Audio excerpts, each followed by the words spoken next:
So I got the rebuilt master cylinder in there, put some brand new brake lines in there, bent those myself and put them in. And I bled everything out properly. I bench bled the master cylinder and flushed out all the fluid and got everything exactly how it should be. I've done a zillion brake jobs, so I know exactly how everything is supposed to go. And then after all of that, I still couldn't get the thing to brake as hard as I wanted to. I mean, I could still lock up the wheels, as I showed you in the other video. If I slammed on it, I could get the thing to screech to a halt, but I wanted it to stop even shorter than that. I wanted it to actually, not have to slam on it in order to get the wheels to like, just screech. Because obviously I want to be able to stop in as short of distance as possible. But this is the front driver's side caliper. As you can see, this piston is all the way out because these brake pads are history. They're toast. There's nothing left to them. And because there's no brake pad left, this is how far this piston had to push out to actually make contact with the rotor. It doesn't really go out much farther than that. That's about it. So this is the reason that the brakes were not able to close as tight as I needed them to. And this one was also the one with the broken off bleeder screw, which I tried to extract, but it didn't really work out too well. I could tap in new threads, but I'm just going to get a new caliper and then replace the brake pads on both sides. Now, I removed the passenger side wheel and looked at those brake pads, and they weren't all that bad, so I didn't even think to look at the driver's side because they're usually about the same.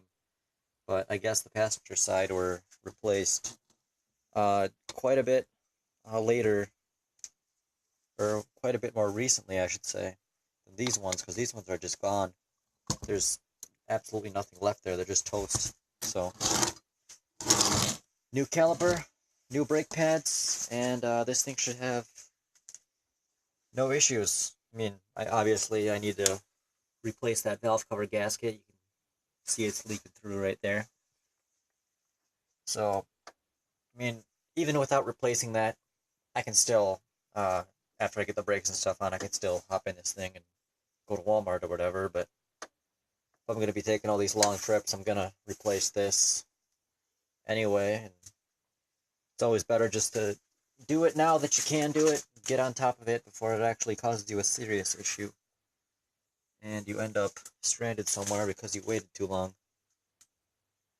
Or you have to continuously buy oil because the leak has gotten too big, or something stupid like that you could have prevented way earlier. So it looks like there's one bolt there, one bolt there, another two on this corner, and I bet you there's probably some in the middle there somewhere.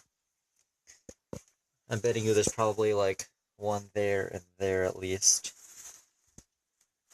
But I'll have to take all this crap off and get at that when I actually get the chance to get at that after I get all the brakes and stuff situated. And after I get this caliper replaced and these brake pads replaced.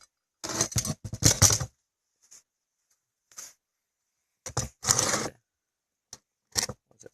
13S on it. I don't know what that means. ZB9.